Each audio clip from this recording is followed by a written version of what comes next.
You know, Friday's dismal jobs report made it pretty clear there won't be any dramatic change in the economy before the midterm elections next month.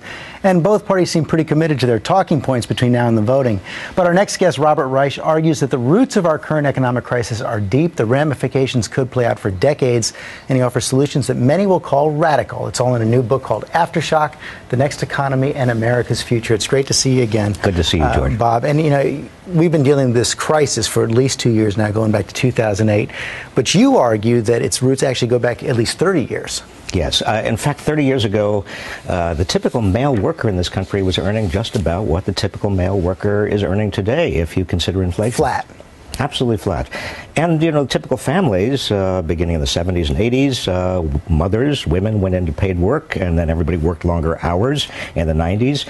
And then the early part of this decade, everybody went deeper and deeper into debt. But obviously that debt bubble burst, and there's a limit to how much families can do. So what do families do right now, those who are lucky enough to be working? You keep hearing that, boy, we got to get our savings rate back up. But if you save too much and people don't spend and the economy doesn't continue to grow, what do you say to the average family now just struggling to get by? Well, I say to the average family that what you need to do is not necessarily rational for the economy as a whole, but what you need to do is to save. You need to cut back on your purchases. You need to economize, because this economy, unfortunately, is not coming back anytime soon. And you argue that if we don't address these deep problems, we could face a future we almost can't imagine right now. I love the game you play. You talk about the 2020 election. You ask us to imagine the 2020 election. You have Chelsea Clinton running against George P. Bush. I mean, there's a little facetious there, but you say the real candidate, if we don't get a handle on this, would be Margaret Jones,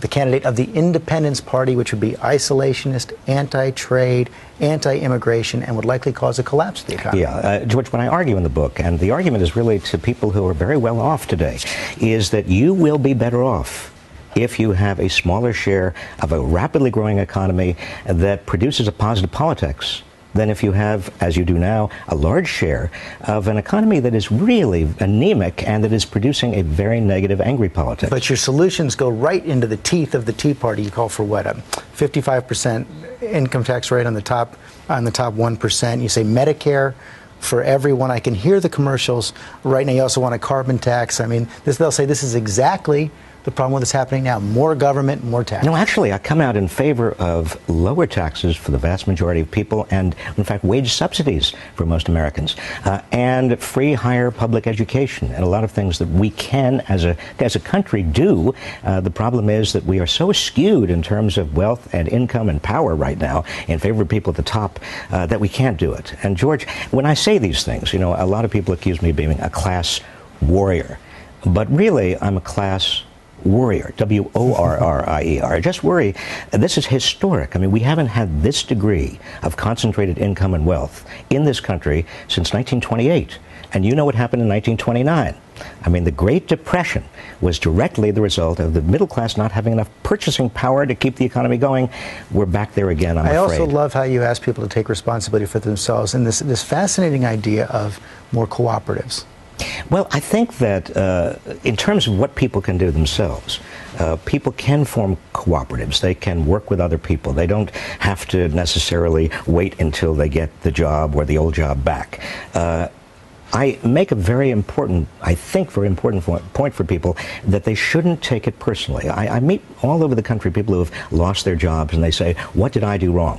And I say to them, "You did nothing wrong. This is an economic system that is working, unfortunately, in a way right now that is not helping you and your family. Don't take it personally." But what they most worry about, their class warriors as well, is that their children will not have any of the opportunities that they did or their parents did. Yes, and that's why we as a nation have to invest in infrastructure and education like we did in the 50s, 60s, and 70s, George. There's no way we can grow as an economy if we don't not only invest in people, but also make sure that the middle class is getting an adequate share of the total gains of economic growth. Okay, Robert Reich, thanks very much. The book is called Aftershock. You can read an excerpt at abcnews.com/GMA.